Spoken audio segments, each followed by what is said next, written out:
যে রান্না যেমনই হোক কখনো খারাপ বলতে নেই, কি বলো?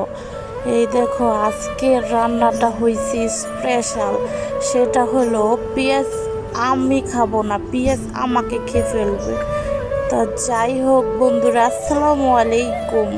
দেখুন আজকের পেঁয়াজগুলা এভাবে আমার দিকে তাকাই আছে, জানি না নতুন দেখতেছে কিনা আমাকে।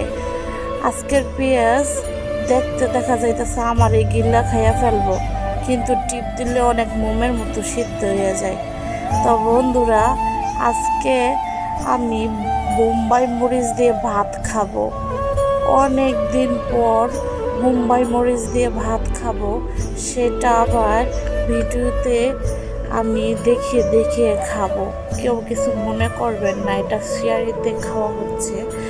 যে দেখুন এখানে একটু মাছ, একটু ভাত, একটু বোম্বাই মরিচ নিয়ে নিলাম। তারপর একটা বড় করে নোকমা নেব। এই নোকমাটা এর সাথে কাঁচামরিচও আছে, বুঝছেন? এই নোকমাটা সোজা আমার মুখে ঢুকে যাবে বন্ধুরা।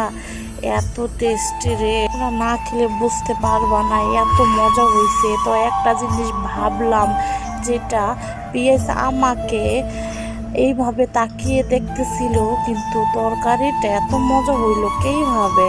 এইভাবে যাতা যাতা পেঁয়াজটিরে আমি চাবায় চাবায় খাইতেছি, কিন্তু বোন মুখ একদম নরম তুলতুলে হয়ে গেছে। তা যাই হোক, এত মজা করে খাচ্ছিলাম। আজকের তরকারিটারে ভাই হেব্বি ছিল, হেব্বি। এত মজা ছিল কেন আমি নিজেও জানি না। শুকুর আলহামদুলিল্লাহ, আল্লাহর কাছে লাখো কোটি শুক্রিয়া।